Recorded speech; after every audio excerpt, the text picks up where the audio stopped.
Explain to us what you found and how you found it. We understand that there are very direct links, or what appear to be direct links, to the Chinese army.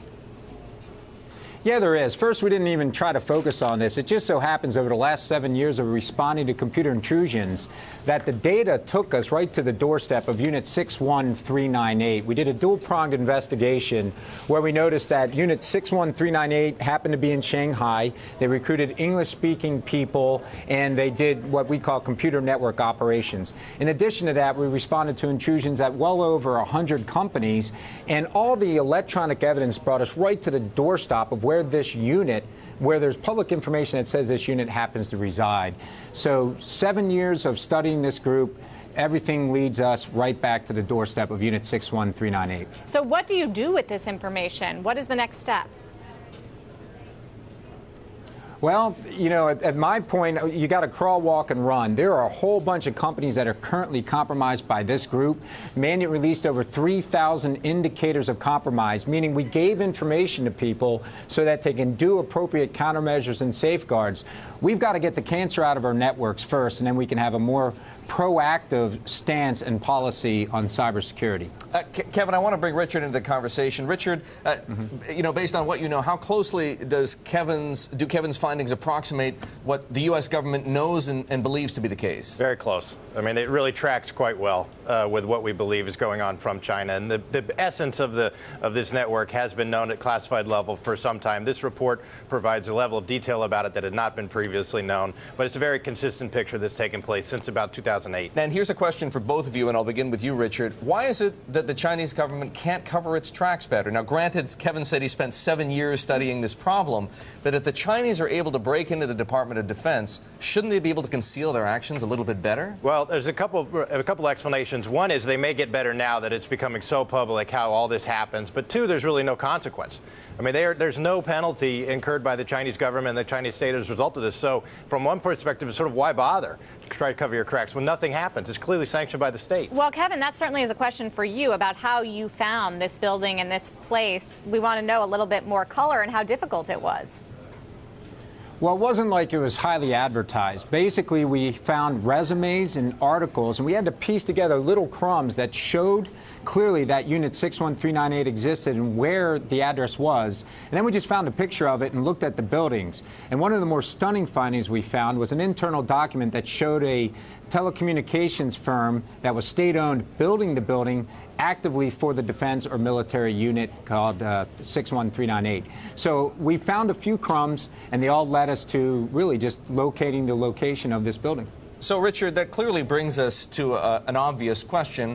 What do we do about it now? Even if the evidence is somewhat circumstantial, it does seem as though Kevin and others have proven that there are links to hacking. Well, you can think of a response on several layers. On the one hand, as Kevin said, defense is clearly a priority. So individual companies need to get better with their own cybersecurity. And the U.S. government is trying to do a little bit to help U.S. companies better protect themselves, but basically it doesn't do too much. The next layer is offensive operations against these threats. And we have our own cyber command. I mean, there's 1,000 soldiers and civilians working in U.S. Cybercom. The Defense Department is planning to increase that to 5,000.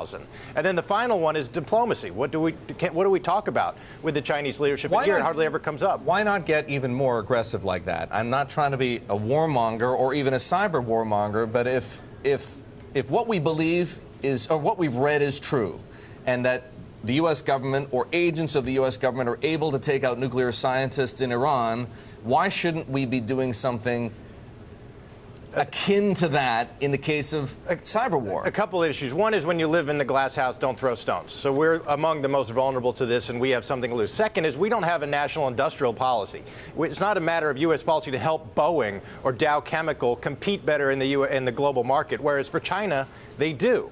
So when we use offensive information warfare, we do it for clearly strategic aims, like disrupting a centrifuge plant in Iran. We don't do it to help U.S. companies do better in the global marketplace. But U.S. companies might like that. Well, it's a good question whether they'd be willing to receive it. It's a very complicated issue when you help someone win in a marketplace. We've got laws against that. It has elements of foreign corrupt practices. So as a general matter, the U.S. government doesn't engage in industrial espionage on behalf of U.S. companies. So what does a private-public partnership look like here in fighting the cyber espionage? I mean, it's relatively narrow, so it relies on information exchange with the internet service providers. And the key thing for the new executive order that President Obama just issued was to share the classified threat signatures, the sort that this report describes, to share them with the ISPs so that they can screen out traffic. Problem is, they have no obligation and in many cases no incentive to do that.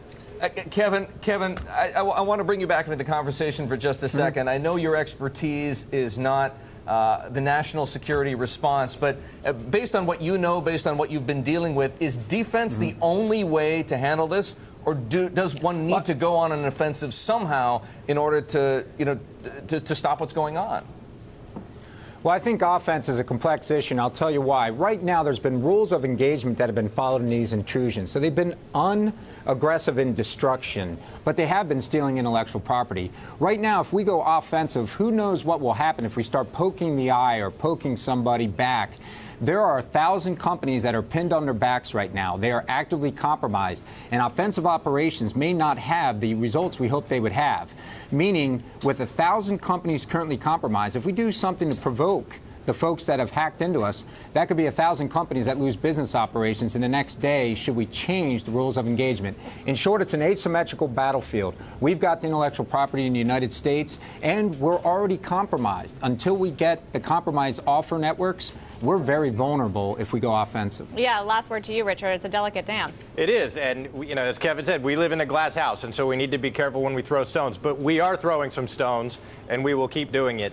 But we're going to see if there's going to be this kind of blowback that Kevin just mentioned.